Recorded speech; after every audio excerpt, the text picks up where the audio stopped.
Quisiera compartir con ustedes en los próximos minutos cómo Filipenses nos habla, nos enseña, nos instruye de que debemos de ocuparnos de nuestra salvación. Hay un tema bastante que no va a ser el enfoque de nuestra enseñanza este día, pero es importante tocarlo o de alguna manera verlo. Nosotros ya en el caminar cristiano siempre surge una pregunta en la manera o en la medida que nosotros estudiamos la palabra de Dios. ¿Qué tanta responsabilidad nosotros tenemos? Si la palabra de Dios nos muestra que Dios ha obrado todo y que nosotros no hacemos nada para merecer salvación y Él mismo nos guarda, nos preserva hasta el día de que seamos glorificados y entremos en gloria eterna con Él, entonces, ¿cuál es nuestra responsabilidad? ¿Qué debo de hacer? Si al final Dios hace todo.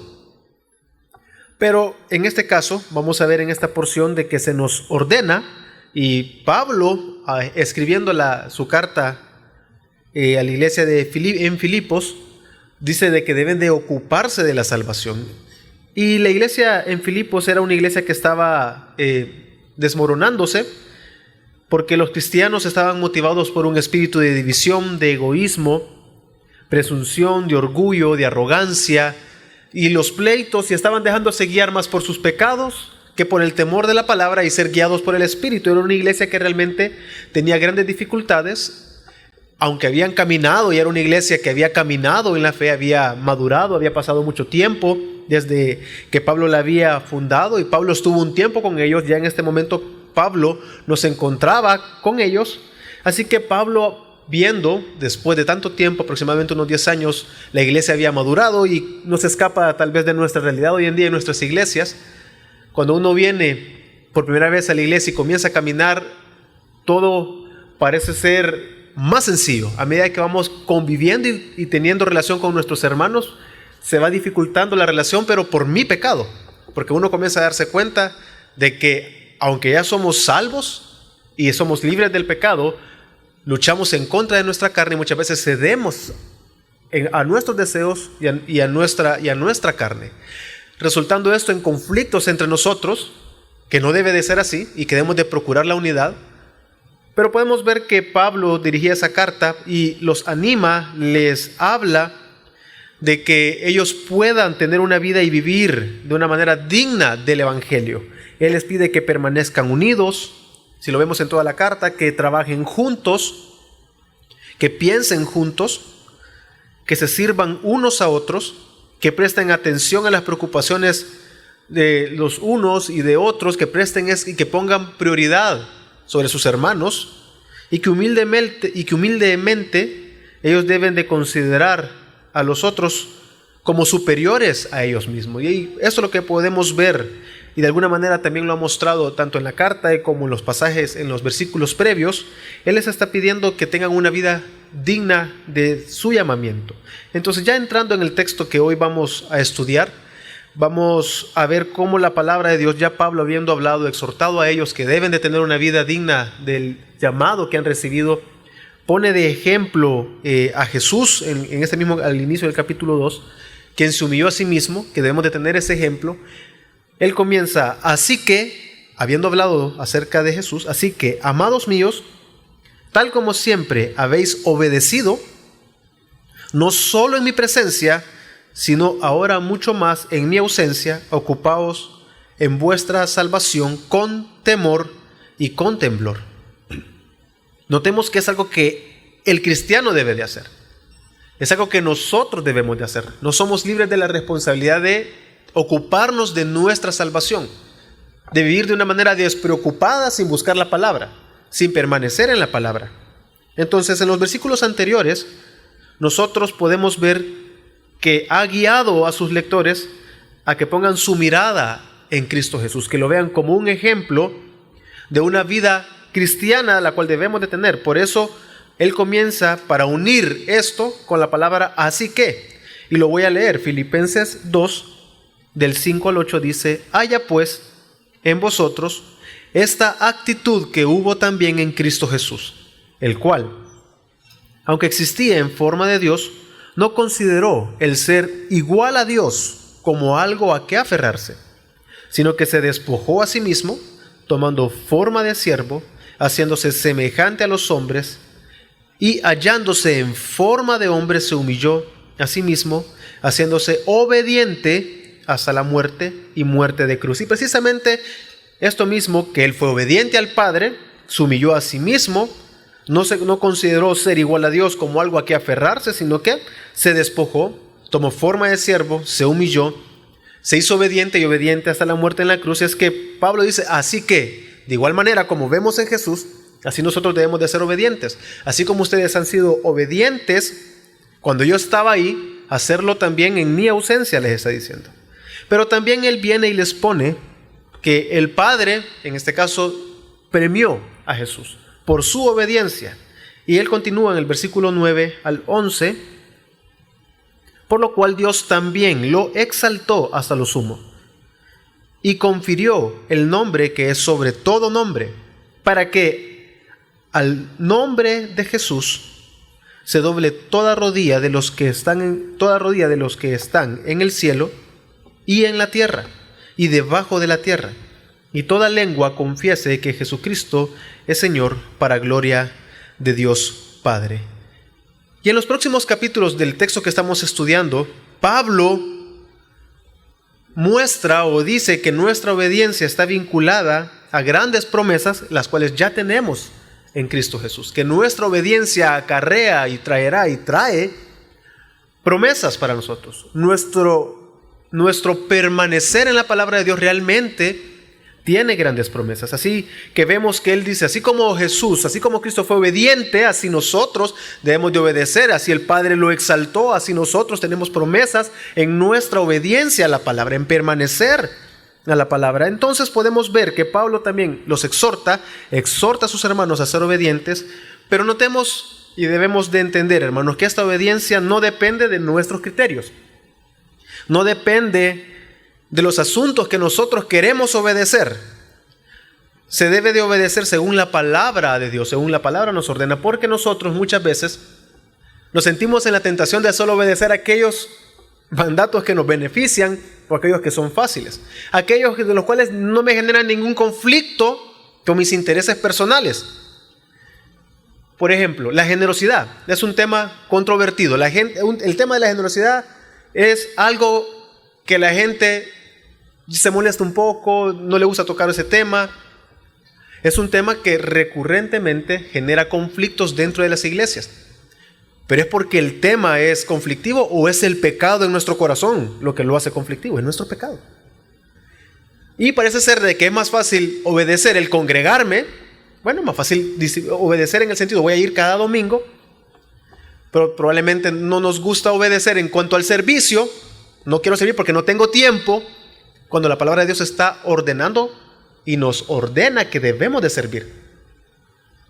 Entonces nuestra obediencia no puede estar condicionada a nuestras ideas, a nuestros criterios, y no se detiene cuando ésta nos pide que dejemos atrás intereses personales, que normalmente nosotros así hacemos, por nuestro pecado.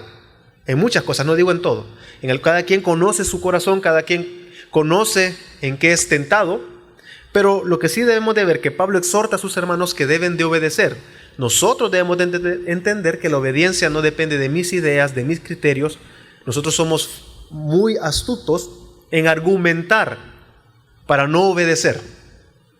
Nuestro propio pecado, nuestra carne es tan maliciosa que con facilidad buscamos alguna excusa, por ejemplo, para no perdonar, y no obedecemos la palabra de Dios.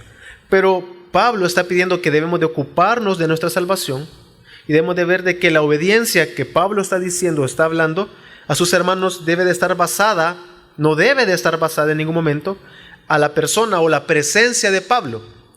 Cuando Pablo fundó la iglesia, Pablo estuvo con ellos, caminó con ellos. Era fácil acercarse a Pablo si tenían alguna duda, alguna consulta, y él los anima, así como ustedes han obedecido, así como ustedes, aun cuando yo estaba delante de ustedes, tal como siempre habéis obedecido, dice, no solo en mi presencia, sino ahora mucho más en mi ausencia. Así que ellos deben de obedecer, y la persona o la autoridad no debe ser un motivo o algo externo para nosotros obedecer. Muchas veces pasa con los hijos. Cuando ven al papá, se portan bien. Cuando no está el papá, es más fácil no obedecer. Tal vez la tía lo cuida, la tía no me puede dar varita. Así que tengo cierta libertad. Ya cuando sea el papá ya se queda tranquilo. Así son los hijos.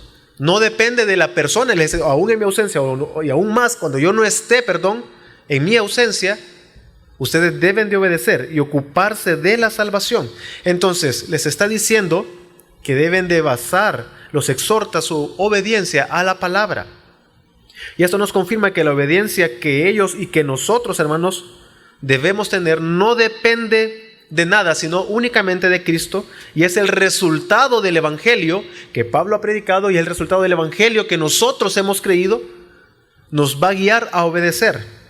Filipenses 1:27, solamente comportaos de una manera digna del Evangelio de Cristo, de modo que ya sea que vaya a veros o permanezca ausente, pueda oír que vosotros estáis firmes en un mismo espíritu, luchando unánimes por la fe del Evangelio. Esta obediencia entonces es reflejada en que cada uno de nosotros, sus lectores, se iban a ocupar de su salvación. Debían de ocuparse, trabajar en esa salvación que han recibido.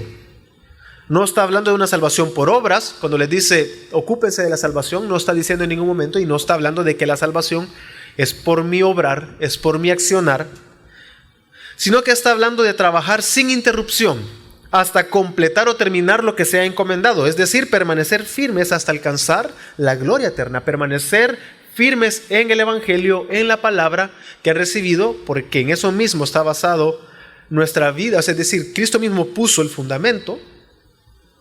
Nosotros debemos de estar en ese fundamento. El Evangelio es Cristo mismo, obedeciendo constantemente, permaneciendo hasta completar aquello que se nos ha encomendado, hasta que entremos en gloria eterna con nuestro Señor Jesucristo. Está hablando de que nuestra salvación es un proceso, que esperamos aún la plenitud de nuestra salvación, por lo tanto no podemos descuidarnos, sino por el contrario, debemos de ocuparnos en ella. No podemos tener una actitud de paz, de tranquilidad. Estas últimas semanas, alguien me comentaba, me decía una frase que refleja muchas veces lo que pasa en el cristiano. A medida que vamos caminando, a medida que vamos permaneciendo en la palabra, venimos y nos congregamos, nos damos cuenta que poco a poco vamos siendo transformados, pero bien dice la palabra de Dios que el que mire que esté firme, el que vea y que cuide que no caiga. Porque muchas veces el cristiano cae en un error de pensar de que, bueno, me congrego, me discipulo, yo soy generoso, estoy estudiando la palabra, estoy bien, así que no hay nada de alguna manera que rendir cuentas, porque estoy bien y mi vida lo refleja. Cuidado, es de guardarnos. No podemos entrar en una actitud de tranquilidad pensando que ya hemos ganado la batalla en nuestra carne y que no vamos a ceder ante la tentación. No vamos a ceder ante, cada quien conoce su corazón y en qué es tentado, no vamos a ceder ante esa tentación. Cuidado. ¿Cómo hacemos esto? ¿Cómo permanecemos? ¿Cómo nos ocupamos de la salvación? No está hablando de salvación por obra, sino de permanecer. ¿Cómo lo hacemos? Permaneciendo en el Evangelio, que nos va a guiar a la obediencia, permaneciendo en la palabra de Dios, que nos guía a obedecer. Entonces la obediencia a Dios y su palabra conlleva que nosotros nos ocupemos constantemente, sin cansancio, en nuestra salvación. Ya vamos a hablar de esto un poquito más adelante en una frase, pero podemos ver que nuestra obediencia no es producto, y gracias a Dios, que es lo que viene a decir Pablo, de nuestra bondad, no es producto de nuestra pericia, no es producto de nuestras fuerzas, no es producto de nuestro intelecto, sino es por gracia de Dios, que está obrando en nosotros el querer como el hacer. Entonces hace un contraste. Somos responsables nosotros delante de Dios de ocuparnos de nuestra salvación, de permanecer en el Evangelio constantemente, no llegando a un punto de comodidad pensando de que ya ganamos el terreno, ya tranquilo, no voy a ceder ante la tentación ya nunca más. No. Porque en la manera que nosotros nos acomodemos, nuestra carne, nuestro propio pecado, nuestra concupiscencia nos va a ir ganando terreno y vamos a terminar cediendo ante el pecado. Dice Filipenses 2:13, Porque Dios es quien obra en vosotros tanto el querer como el hacer, para su beneplácito. Pablo ahora, para tal vez no meter en pecado de moralismo a sus hermanos, un mal entendimiento del evangelio o una mala interpretación de sus palabras, él escribe: porque Dios es quien obra en vosotros. ¿Es quién, hermanos? Es Dios, no somos nosotros. Tanto el querer, es decir, Él obra en nosotros el querer, el deseo de obrar bien, pero también el qué. El hacer. No solamente se trata de tener buenos sentimientos, yo lo voy a perdonar. O no solamente se trata de tener buenos sentimientos, mi hermano necesita algo. No, requiere una acción, va a llevar. Dios mismo pone el querer en mi corazón, el desear, obedecer la palabra, ocuparme de mi salvación, así como el hacer, es decir, el actuar, el agarrar mi Biblia. No solamente va a quedar en el deseo, no, sino que realmente me va a llevar a obrar conforme a la palabra de Dios. Entonces, Pablo dice: quien obra en nosotros el poder obedecer la palabra, el ocuparnos de nuestra salvación, es Dios mismo. Así que es decir, esto de ser obedientes y de ocuparse de la salvación no es producto de que ellos fueran fuertes o fueran determinados o de carácter fuerte, sino totalmente y únicamente de Dios. Porque Él ya les ha hablado en Filipenses, siempre en el capítulo 1, en el versículo 6, que el que obra, aquel que ha comenzado la buena obra, es el que la va a perfeccionar. Filipenses 1:6 dice: estando convencido precisamente de esto, que el que comenzó en vosotros la buena obra, la perfeccionará hasta el día de Cristo Jesús. Veamos. Debemos de ocuparnos de nuestra salvación. ¿A qué nos referimos? A permanecer en la palabra. No está hablando de salvación por obra, sino que ya somos salvos, pero debemos día a día ocuparnos. Está hablando de que está hablando de santificación, está hablando de que nuestra salvación poco a poco estamos esperando que sea plena, y mientras llega el día de Cristo Jesús, Dios está obrando en nosotros. Él pone el querer como el hacer. Él ha comenzado la obra, no nosotros. Entonces, si Él la comenzó, Él mismo va a llevar a buen término, la va a perfeccionar en nosotros. Considero, hermano, que esto es un gran alivio para nosotros. Da seguridad a nuestra vida, ya que nuestro deseo natural es desobedecer la palabra. Nuestro deseo natural es obrar según nuestra carne, según nuestra comodidad, obedecer como nosotros queremos. Obedecer aquellas cosas que sí considero que son buenas para mí, por mi tiempo, por mis circunstancias. Lo que dice la palabra, según voy a obedecer aquello que a mí me beneficia. Tal vez no estamos pensando de esa manera, pero nuestra acción parece reflejar eso. Que muchas veces obedecemos lo que queremos, lo que nos beneficia. Pero eso no es ocuparse de la salvación. Sino que ocuparse de la salvación es obedecer la palabra, permanecer en el Evangelio. Yo debo de conocerlo. Y esa es nuestra lucha. Y como hermanos debemos de exhortarnos, animarnos, llevar las cargas de unos y de otros, que es lo que ha venido hablando de la unidad, de un mismo sentir, lo cual no puede ser si estamos separados del cuerpo. Entonces, buscamos nuestras pasiones. Y si dependiera de nosotros, hermanos, estaríamos totalmente perdidos. Pero gloria a Dios, que Él es quien obra en nosotros, tanto el querer como el hacer. Y Él agrega para su beneplácito. Y es que definitivamente, por cuanto Dios es inmutable, Él no cambia, podemos estar totalmente seguros que Dios obra todo para su gloria. Y Dios lo va a obrar, y Él va a obrar su buena voluntad, indistintamente de cómo seamos nosotros, porque Él es inmutable, Él es bueno en sí mismo, y Él se complace y se goza en sí mismo, no en nosotros.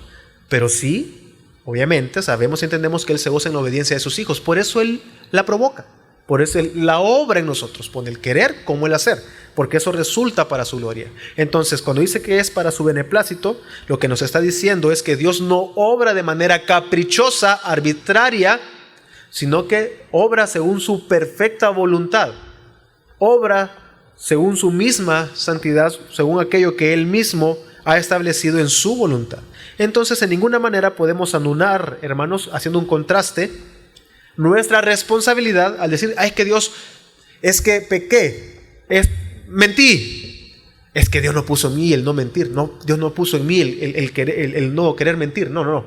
No puedo anular mi responsabilidad de obedecer la palabra. Entiendo, sé, comprendo que mentir es pecado. No lo hago. Y cuando vengo y estoy ante la tentación de mentir y que solo yo sé si voy a mentir, cuando el jefe me preguntó sobre un reporte, nadie sabe, solo yo sé la respuesta correcta, voy a mentir para ganar tiempo.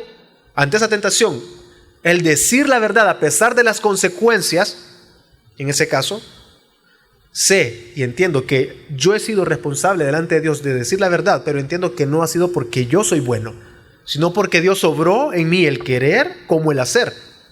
Entonces Él está poniendo y hace un contraste. Usted y yo, hermanos, debemos de ocuparnos de la salvación. No anulamos nuestra responsabilidad.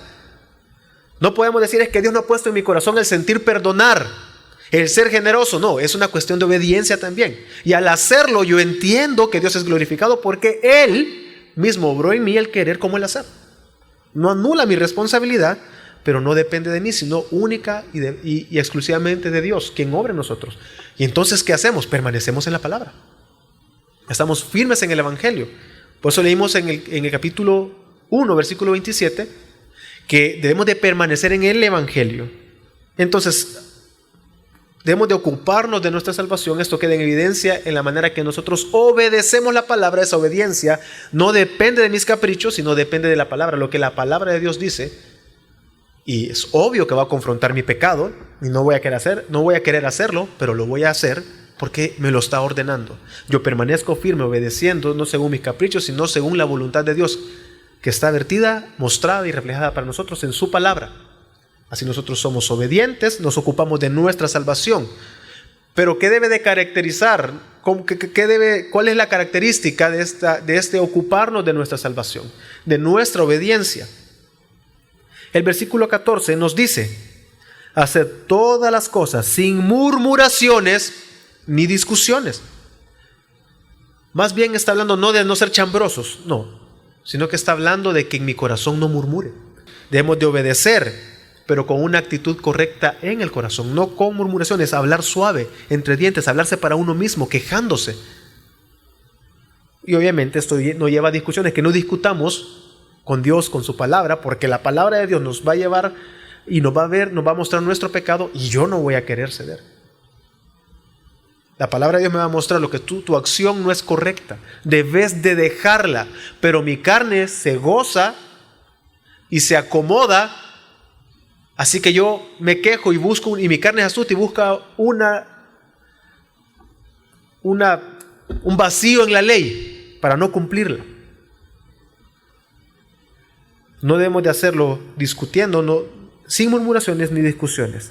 Entonces pasa a pedir que la obediencia que ellos deben tener debe de estar caracterizada e ir acompañada con una actitud correcta en el corazón. Esto nos habla de una adoración, de una vida de adoración. Mi obediencia debe de ser no solo intelectual, no debe de ser solamente externa. Nuestra obediencia a ocuparnos de nuestra salvación no debe de estar fundamentada en el castigo que nosotros vamos a dejar de recibir cuando obedecemos. No puede estar fundamentada tampoco en el premio que voy a recibir si obedezco. Tampoco puede estar fundamentada o basada en las acciones de los demás. Que eso pasa. Uno no puede, primero, mi obediencia, es decir, mi obediencia al mandato de ocuparme de mi salvación, no puede estar basada o fundamentada en el castigo que yo voy a dejar de recibir. No puede estar basada en el premio que yo voy a recibir. Y no puede estar fundamentada en las acciones de los demás. Porque muchas veces nosotros, él me pegó primero, así que yo le pegué, yo me defendí. Y muchas veces justificamos nuestra acción, nuestro pecado, porque el otro pecó. O sea, mi obediencia no va a depender si el otro lo hace o no lo hace. Indistintamente si lo hace o no lo hace, yo voy a ser obediente. Y aunque parezca algo lógico o una lógica popular, lo que le estoy diciendo, realmente nuestras acciones muchas veces así lo reflejan. Es que usted no sabe cómo me ha tratado, cuántas veces me ha ofendido.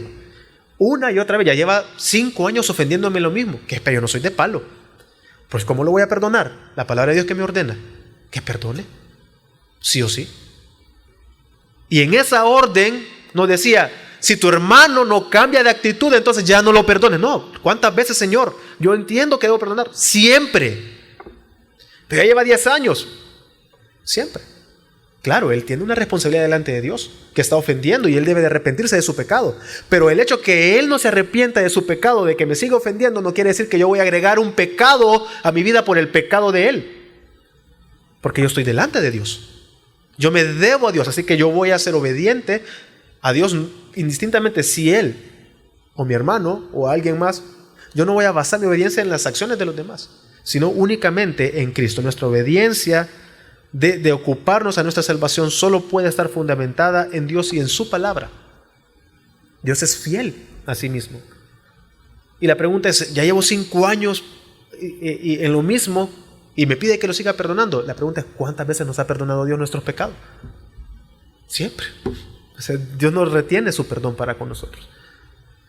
Y veámonos en el espejo, hermanos. Somos pecadores. Y nuestro corazón y nuestra mente es corrupta sin Cristo. Por eso les decía, gloria a Dios, gracias a Dios, que Él obra en nosotros, que no depende de nosotros, sino que es Dios quien obra en nosotros el querer como el hacer. Con murmuración, lo que les decía, se refiere a hablar en voz baja o en el corazón en contra de algo o de alguien. Es decir, que en nuestro corazón, aunque nuestras acciones reflejan, está bien pues, ya que me están pidiendo que me disipule, me voy a disipular. Pero uno viene con una mala actitud en el corazón, porque no entiende que ven el discipulado como un requisito que cumplir, no como es el momento en que voy a ser edificado con la palabra de Dios. Uno no duerme solo por requisito, uno duerme durante la noche porque lo necesita. Y cuando he tenido jornadas muy agotadoras, uno dice, necesito descansar. Y lo hace por la mera necesidad. De igual manera, hay una necesidad en el cristiano de obedecer la palabra, una necesidad de buscar, de discipularse. No venimos como un mero requisito. Ok, voy a ir pues, tanto que dicen que sirva, voy a servir, pues no. Lo voy a hacer porque yo he entendido en mi corazón, por medio del evangelio, que yo debo y necesito servir. Necesito congregarme, necesito estudiar la palabra, necesito mostrar generosidad, necesito permanecer en la palabra. Así que podemos ver que cuando dice de murmuración, que no con murmuración, es que realmente mi obediencia parte de un corazón regenerado y que quiero hacerlo porque he entendido y el evangelio me ha transformado. Y podemos ver que también cuando habla que no sea con discusión, que no discutamos con otros, ni tampoco con Dios mismo y su palabra. Debemos de ver que Él pone, si nosotros volvemos y recordamos en el capítulo 2, en los primeros versículos, pone ejemplo a Cristo quien se humilló. Entonces así nosotros, como Cristo se humilló, así nosotros debemos de ser humildes, viendo a los demás como superiores, obedeciendo la palabra de Dios en todo con una actitud correcta en nuestro corazón. Entonces, hablando de esto, él pasa a decir en el versículo 15 del pasaje que estamos estudiando, de que nos dice que debemos de ocuparnos de nuestra salvación, debemos de obedeciendo la palabra, con una actitud correcta en el corazón. ¿Para qué? Versículo 15, para que seáis irreprensibles y sencillos, hijos de Dios sin tacha, en medio de una generación torcida y perversa, en medio de la cual resplandecéis como luminares en el mundo, sosteniendo firmemente la palabra de Dios, la palabra de vida, a fin de que yo tenga motivo para gloriarme en el día de Cristo, ya que no habré corrido en vano, ni habré trabajado en vano.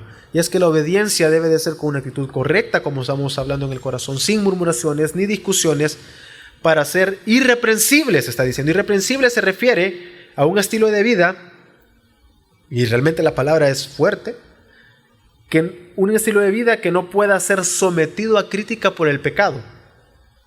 Es decir, un estilo de vida en el cual yo no pueda ser llamado a rendir cuentas en eso. Claro, delante de Dios somos pecadores y delante de Dios vamos a rendir cuentas. Pero estamos hablando entre nosotros. Que sea una vida cristiana de obediencia, cuando dice irreprensibles, que no sea llamado a rendir cuentas. Sencillos, a lo que se refiere es una vida que no está adulterada o contaminada por el pecado, y retomo el ejemplo que les he estado diciendo en cuanto a la obediencia, no conforme a nuestro corazón, sino conforme a la voluntad. Un estilo de vida que no es sencillo sería una obediencia en mi vida, que yo estoy obedeciendo solo en aquello que yo quiero.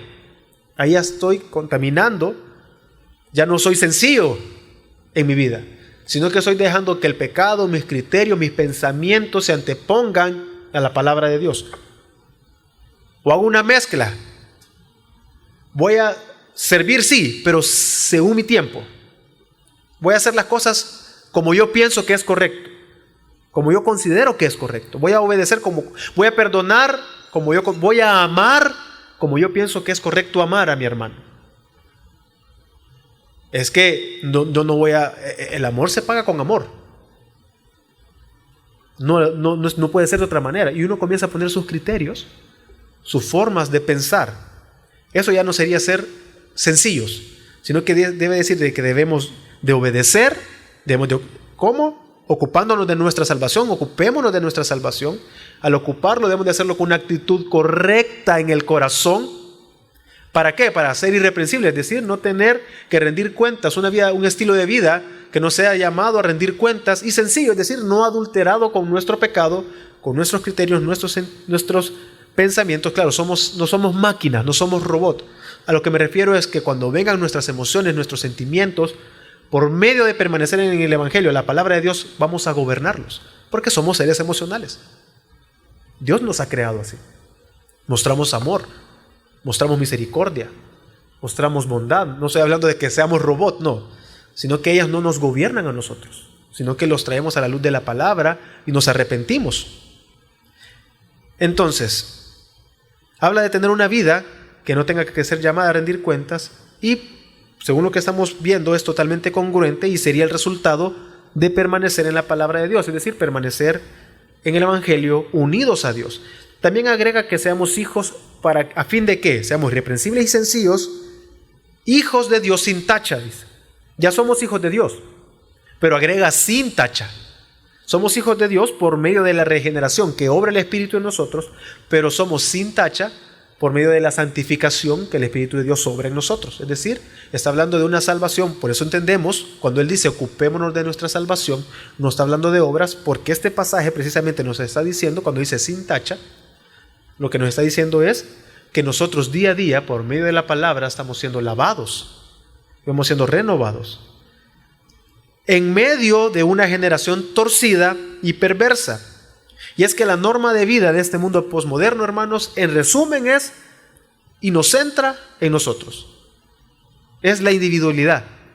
Es cumple tus metas, no hay nada de malo, es malo que tú sufras. La idea es conseguir la felicidad al menos sufrimiento posible. Eso es lo que el mundo hoy nos vende. Que nosotros, nuestras ideas, van por encima de todo. Nos hace entender una mala tolerancia, una tolerancia equivocada, un mal concepto del respeto. Tú respetas mis ideas, eso implica respetar tu pecado, ya interpretando, y tú respetas mis ideas, es decir, tú respetas mi pecado. Yo no me meto con tu pecado, tú no te metas con el mío. ¿Dónde hay un argumento bíblico para eso? No lo vamos a encontrar.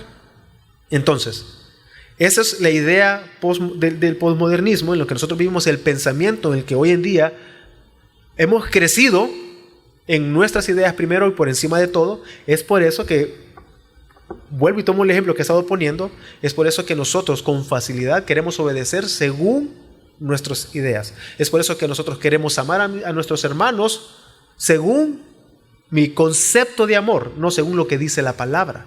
Es porque el pensamiento posmoderno eso nos bombardea y está impregnado de eso. Entonces nuestra carne, nuestros deseos, que son naturalmente en contra de lo que Dios ordena, fácilmente es seducido al pecado. Pero está diciendo de que obedezcamos, nos ocupemos de nuestra salvación, que lo hagamos con una actitud correcta en el corazón, a fin de que seamos sencillos, irreprensibles, hijos de Dios sin tacha, en medio de esta generación. Es decir, el cristiano con su carácter santificado, solo se santifica a través de la palabra de Dios. El cristiano con su carácter santificado debe brillar en medio de esta generación, de esto que nos rodea, de aquellas personas que no conocen de Dios. ¿Cómo lo hacemos? Sosteniendo firmemente la palabra de Dios, dijo Pablo. Lo que nos está diciendo es que el Evangelio no solamente es para estudiarlo, para memorizarlo. Eso debe transformarse y convertirse en vida. Es lo que está diciendo. Sosteniendo firmemente la palabra de Dios, lo que nos está pidiendo es que la palabra de Dios no solamente es para estudiarla, para memorizarla, sino que el Evangelio, claro, debemos de estudiarla y memorizarla. Pero ¿de qué sirve si no me ha transformado? Hay teólogos ateos que no creen en Dios, pero han estudiado historia de la Biblia, han estudiado doctrinas, y se creen teólogos y al final no creen en Dios. Entonces podemos ver que cuando dice sosteniendo firmemente la palabra de Dios, es que debemos de vivir conforme al Evangelio.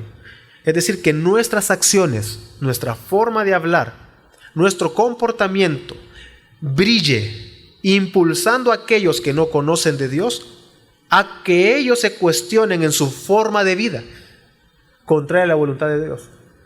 Lo que está diciendo es que debemos, nuestra vida, nuestra obediencia, ocupándonos de nuestra salvación con una actitud correcta en el corazón, brille en medio de una generación perversa. Es decir, que aquellos que no conocen de Dios duden de su forma de vida, se cuestionen de su forma de pensar. Es decir, que brilla. Y la frase sosteniendo firmemente puede ser también traducida aferrados a la palabra, lo que nos muestra no a nosotros sosteniendo la palabra, sino nosotros sosteniéndonos de ella. Podemos interpretarlo y lo podemos traducir de esa manera. Y es que en medio de este mundo, nuestra carne, nuestro pecado, el mantenernos firmes y brillando se vuelve difícil por nuestro propio pecado. Y William Hendrickson dice: no es cosa fácil mantener un esfuerzo tan constante y sostenido en una batalla que se desarrolla en 3 frentes diferentes. Una guerra contra la tremendamente poderosa y astuta coalición del mundo, el demonio y la carne. No es cosa fácil brillar en un mundo así. Pero el ocuparnos de nuestra salvación, el ser obedientes con una actitud correcta en el corazón, para ser sin tacha, es decir, irreprensible, sencillos, hijos de Dios sin tacha, debemos de brillar, debe de ser y resultar en que nosotros como hijos de Dios brillamos en esta coalición que menciona Hendrickson entre el mundo, el demonio y nuestra carne. Debemos de brillar. Ese brillar debe llevar a los demás a dudar de su forma de vida, de su estilo de vida, aquellos que no conocen de Dios. Y la única manera para salir victoriosos en tal batalla, hermanos, es aferrándonos a la palabra de Dios. Es lo que dice, aferrándonos al Evangelio, aferrándonos a la palabra de Dios, es aferrándonos a la palabra de vida, como dice en lo que estamos estudiando. Entonces, Pablo después dice, ok, debemos de obedecer la palabra de Dios, es decir, debemos de ocuparnos de nuestra salvación con una actitud correcta para ser sin tacha, brillando en este mundo, en esa generación perversa. Pablo dice, si logran eso, realmente para mí es un motivo de gozo. Y que el cristiano viva así es un motivo de gozo. Por eso él dice, pero aunque yo sea derramado como libación sobre el sacrificio y servicio de vuestra fe, me regocijo y comparto mi gozo con todos vosotros. Y también vosotros os ruego, regocijaos de la misma manera y compartir vuestro gozo conmigo. Y estas palabras de Pablo parecen ser que no encajan, pero si entendemos lo que ha venido hablando, él ha venido explicando, exponiendo y expone en la palabra de Dios lo importante de la unidad, del gozo y cómo él se goza del Evangelio y cómo ellos han ido creciendo en el Evangelio y deben de procurar la unidad. Él está diciendo que es un motivo de gozo para el cristiano, para él, que aquellos a quienes les predicó el Evangelio puedan permanecer en la palabra de Dios, que ellos puedan brillar en medio de la generación perversa y torcida, aferrándose a la palabra de Dios. Y a él no le importa una vida de sufrimiento si el resultado es que sus hermanos tienen una vida que brille en medio de la generación torcida y perversa, es decir, que se han ocupado de su salvación. Para Pablo es motivo de gozo y no solo eso, él pide que sus lectores, es decir, hoy en día nosotros, nos gocemos también en permanecer, en ocuparnos de nuestra salvación. Pablo sabe que resplandecer en medio de una generación perversa, torcida, implica mucho sufrimiento. Por tal razón, él no duda en decir que aunque Él sea derramado, no importa, porque se ha cumplido un objetivo, que Dios sea glorificado a través de nosotros permanecer y ocuparnos de nuestra salvación. Entonces, si nosotros nos ocupamos de nuestra salvación, entendiendo que es una batalla terrible entre el mundo, el demonio y nuestra carne, sabe y entiende que va a implicar y implica para nosotros un sufrimiento, y ese sufrimiento, hermanos, debemos de entender lo que es un privilegio para los hijos de Dios. Filipenses 1:28-29 dice: de ninguna manera amedrentados por vuestros adversarios, lo cual es señal de perdición para ellos, pero de salvación para vosotros, y esto de Dios, porque a vosotros se nos ha concedido por amor de Cristo no solo creer en Él, sino también sufrir por Él. Entonces Pablo está comparando, hermanos, él está diciendo y él está comparando el creer que se nos ha concedido como un regalo, el creer en Dios, pero también pone en comparación a ese regalo de creer en Él, él está comparando el sufrimiento. Es decir, podemos ver que para aquel que es hijo de Dios, el sufrimiento realmente lo ve como un privilegio. El sufrir por el Evangelio, el sufrir por ocuparse de la salvación es un privilegio realmente. Y es motivo de gozo para nosotros. Entonces debemos de preguntarnos, ¿cómo yo me ocupo de mi salvación? ¿Cómo puedo yo vivir de esta manera? Para ir concluyendo. ¿Cómo es posible para mí obedecer la palabra de Dios? Y es que debemos, hermanos, día a día sí o sí ocuparnos de nuestra salvación. Sabemos que no podemos hacerlo por nosotros mismos, no por nuestras fuerzas, no por nuestra carne. Nuestros deseos naturalmente son en contra de lo que la palabra de Dios ordena, son en contra de Dios. Nosotros sabemos y entendemos esto, pero si nosotros no permanecemos en el Evangelio, es imposible ocuparnos de nuestra salvación, hermanos. Es totalmente imposible por nuestro pecado, por nuestra carne. Pero gracias a Dios entendemos que no depende de nosotros, sino únicamente de Cristo Jesús. Por eso confiamos en Él, confiamos en la palabra, permanecemos en la palabra y somos guiados a confiar en nuestro Dios, que por medio de su Espíritu Él nos preserva para que obedezcamos el Evangelio.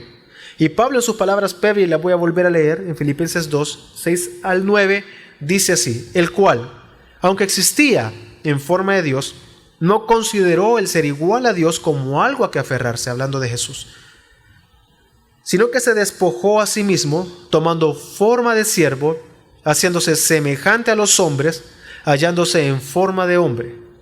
Se humilló a sí mismo, haciéndose obediente hasta la muerte y muerte de cruz, por lo cual Dios también lo exaltó hasta lo sumo y le confirió el nombre que es sobre todo nombre. Y es que Pablo dice, mismo en lo que acabamos de leer, él mismo dice que Él pone en nosotros el obra, el querer como el hacer. ¿Cómo Dios hace esto? ¿Cómo es posible? Por cuanto su Hijo Jesucristo murió en la cruz. Así que si nosotros permanecemos en el Evangelio, somos guiados a la seguridad de que vamos a permanecer y vamos a nosotros a ocuparnos de nuestra salvación. Vamos a ser guiados entendiendo que no anula nuestra responsabilidad, hermanos, sino que yo debo, como cristiano, permanecer en la palabra y de esta manera me ocupo de la salvación. Entonces, ¿qué nos muestra, hermanos? Para concluir, debemos día a día guardar la palabra, no seamos tercos, sino que entendamos que Dios nos ha llamado a salvación. Debemos de dedicarnos a la oración. No nos amoldemos a este mundo. Animémonos unos a otros a permanecer en la palabra. Confiemos en Dios, ya que Él mismo va a terminar aquella obra que comenzó. Y debemos, hermanos, sobre todo, a gozarnos en el sufrimiento. Debemos de aprender a vivir confiadamente en que Dios obró nuestra salvación y Él mismo va a obrar nuestra glorificación y nos va a guiar. Oremos.